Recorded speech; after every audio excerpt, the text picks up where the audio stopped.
안녕하세요. 혹시 요즘 동네 부동산 중개업소 앞을 지나실 때 그냥 스쳐 지나가지 마시고 유리창에 붙은 매물들을 한 번쯤 찬찬히 들여다보신 적 있으신가요? 아마 꽤 익숙한 풍경일 겁니다. 매매, 급매, 그리고 마음이 더 다급해 보이는 급급매까지. 해가 갈수록 이런 종이들은 눈에 띄게 늘어나는데 어쩐지 그 문을 열고 들어가는 사람의 발길은 예전 같지가 않습니다. 요즘 주변에서 이런 이야기를 자주 듣게 됩니다. 집값이 영 예전 같지 않다고요.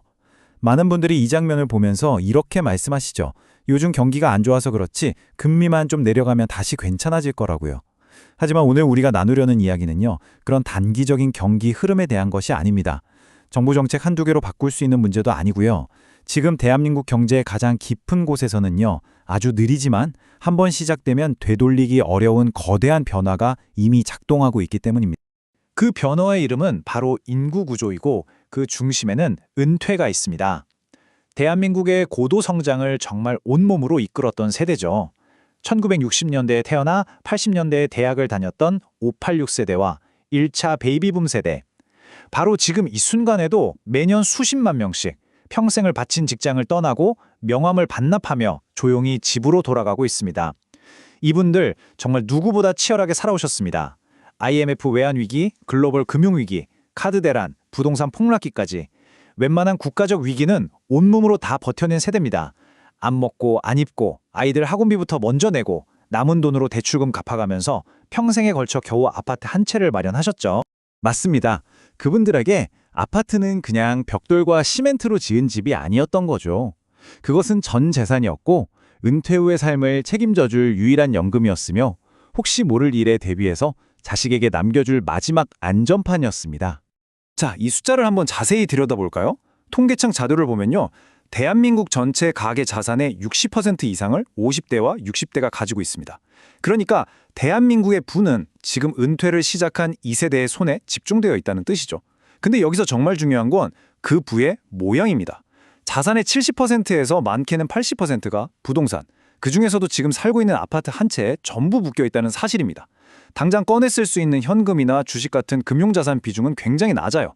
자산은 많은데 정작 쓸 돈은 없는 구조인 셈이죠. 물론 직장에 다닐 때는 이 구조가 아무런 문제가 없었습니다.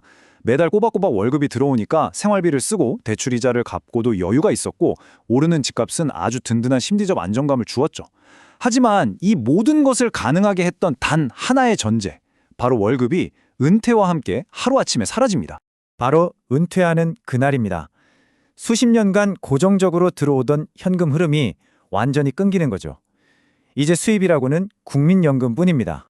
현실적으로 국민연금 월 수령액은 부부가 합쳐서 100만 원에서 150만 원 정도면 사실 많이 받는 편에 속합니다.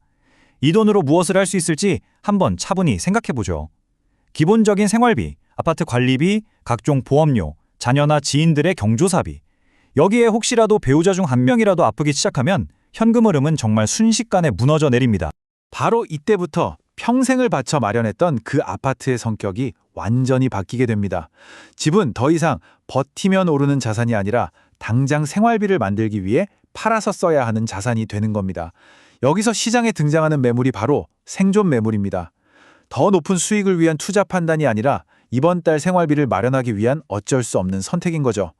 이런 매물들은 가격에 아주 민감하게 반응할 수밖에 없어요. 이 가격 아니면 안 팔아요가 아니라 이번 달까지는 꼭 팔아야 합니다가 기준이 되기 때문입니다.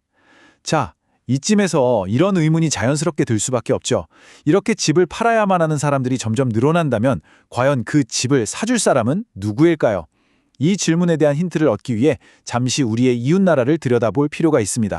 우리보다 먼저 고령화 사회에 진입한 일본, 그곳에는 단카이 세대라고 불리는 일본의 베이비붐 세대가 있습니다. 이들의 삶은요, 한국의 586 세대와 마치 거울을 보는 것처럼 놀랍도록 닮아 있습니다. 고도 성장기를 이끌었고 부동산 가격 상승을 경험했으며 집을 노후의 가장 중요한 자산으로 굳게 믿었죠. 그리고 이 세대가 본격적으로 은퇴하기 시작했을 때 일본 부동산 시장은 서서히 그러가 아주 확실하게 방향을 바꾸기 시작했습니다. 도쿄에서 전철로 약 1시간 거리에 있는 다만 뉴타운의 이야기를 좀 해볼까 합니다. 이곳은 한때 꿈의 신도시로 불렸습니다. 처음부터 실패한 도시가 절대 아니었어요. 대규모 주택 공급, 넓은 평수, 쾌적한 환경, 안정적인 중산층 수요까지 모든 것이 완벽해 보였습니다. 문제는 딱 하나, 주민들의 나이가 다 같이 들어갔다는 점이었습니다. 입주 당시 30대, 40대였던 젊은 부부들이 수십 년의 세월이 흐르면서 한꺼번에 60대, 70대가 된 것입니다.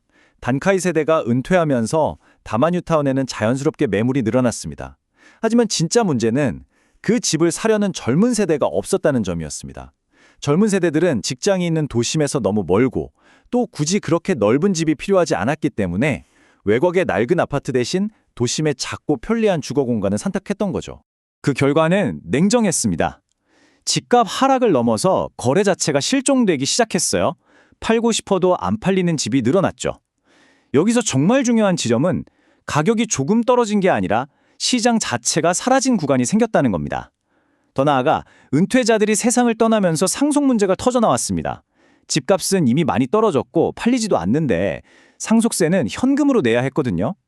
자식들은 이 집을 물려받아도 유지비와 세금이 더 든다고 판단했고 결국 일본 곳곳에서는 상속 포기가 급증했습니다. 주인 없는 빈집이 늘어나고 상권이 무너지며 도시는 빠르게 늙어갔습니다. 이게 그냥 먼 나라 이야기처럼 들리시나요? 이제 다시 한국으로 돌아와 보죠. 수도권 외곽에 일산, 분당, 평촌, 삼본 같은 일기 신도시들. 입주 당시에는 모두가 부러워하던 꿈의 도시였습니다. 하지만 지금 이 지역들에서 공통적으로 나오는 단어는 고령화, 재건축, 그리고 수억 원의 분담금입니다. 은퇴한 주민들은 재건축은 좋은데 분담금 낼 돈이 없다고 말하고 젊은 세대들은 언제 될지도 모르는 재건축을 보고 들어가기엔 너무 낡았다고 말합니다. 이 갈등의 모습이 일본의 다마뉴타운이 정확히 지나온 그 길과 겹쳐 보이기 시작합니다. 다시 처음의 질문으로 돌아왔습니다. 은퇴 세대가 생존을 위해 내놓는 그 많은 집들을 과연 누가 받아줄 수 있을까요? 과거에는 이 구조가 잘 작동했습니다. 부모 세대가 집을 내놓으면 자식 세대가 결혼하며 대출을 받아서 그 집을 사주었죠. 이것이 한국 부동산 시장의 거의 유일한 선순환 구조였습니다. 하지만 지금 그 사다리는 끊어지고 있습니다. 현재 집을 사줘야 할 주역 세대인 2030 세대, 이 세대를 조금만 더 천천히 짚어보면 왜 수요가 약해질 수밖에 없는지가 너무나 명확해집니다. 첫째는 정말 단순하고도 근본적인 이유입니다. 숫자가 절대적으로 부족합니다. 2030 세대의 인구 규모는 베이비붐 세대의 절반에도 미치지 못합니다. 이것은 정책으로 해결할 수 있는 문제가 아니죠. 이미 태어나지 않은 세대인걸요. 집을 받아줄 사람 자체가 물리적으로 부족한 겁니다. 둘째, 돈이 없습니다. 고물가 고금리 시대에 2030 세대는 당장의 생활비부터 감당하기 버겁습니다. 학자금 대출과 불안정한 일자리 속에서 목돈의 모으기는 거의 하늘의 별 따기가 되었죠. 부모 세대가 평생에 걸쳐 만들어 놓은 10억, 15억짜리 아파트를 대출로 떠안을 구매력이 없습니다. 소득 대비 집값 비율은 이미 역사적으로 가장 높은 수준에 도달했고요. 그리고 셋째, 생각이 다릅니다. 이들은 부동산 불패를 진리로 여기지 않습니다. 영끌했다가 평생 이자에 짓눌리면서 인생에 묶여버린 선배들을 너무나 많이 봐왔기 때문이죠. 집 때문에 인생을 담보 잡히느니 차라리 월세 살면서 자유롭게 살겠다는 생각. 이건 게으름이나 무책임이 아니라 지극히 합리적인 위험 회피입니다. 자산 증식의 기회보다 부채 위험을 더 크게 느끼는 세대의 당연한 선택인 셈이죠. 이제 시장에는 아주 위험한 균열이 생겨나고 있습니다. 팔아야만 생활이 가능한 은퇴 세대, 그리고 사고 싶어도 살 수 없거나 혹은 살 생각이 없는 청년 세대. 이 깊은 균열은 단기적인 조정으로 끝나지 않을 가능성이 큽니다.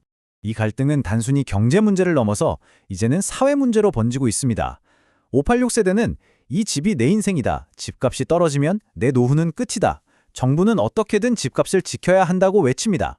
반면 2030 세대는 집값이 너무 비싸서 결혼도 출산도 못한다. 거품은 빠져야 한다고 말합니다. 정부는 어느 한쪽의 손을 들어줄 수 없는 딜레마에 빠졌습니다. 집값을 방어하면 청년 세대가 미래를 포기하고 집값을 잡으면 노인 빈곤이 폭발하는 인구 구조가 만든 필연적인 충돌 앞에 서 있는 것입니다. 물론 주택연금이라는 제도가 있습니다. 집을 담보로 맡기고 평생 연금을 받는 분명 좋은 제도입니다. 하지만 이 제도 역시 만능은 아닙니다. 주택연금은 가입 시점의 집값을 기준으로 연금액이 정해지기 때문에 집값 하락기에는 가입이 불리해질 수 있고요.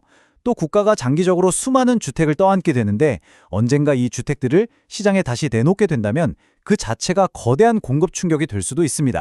경제학자들이 공통적으로 하는 말이 있습니다. 결국 시장 가격이라는 건 내가 얼마에 샀다는 추억의 가격도 얼마까지 올랐으면 좋겠다는 희망의 가격도 아니라는 겁니다. 지금 시장에서 누군가가 대출을 받아서 감당할 수 있는 가격, 그게 바로 시장 가격입니다.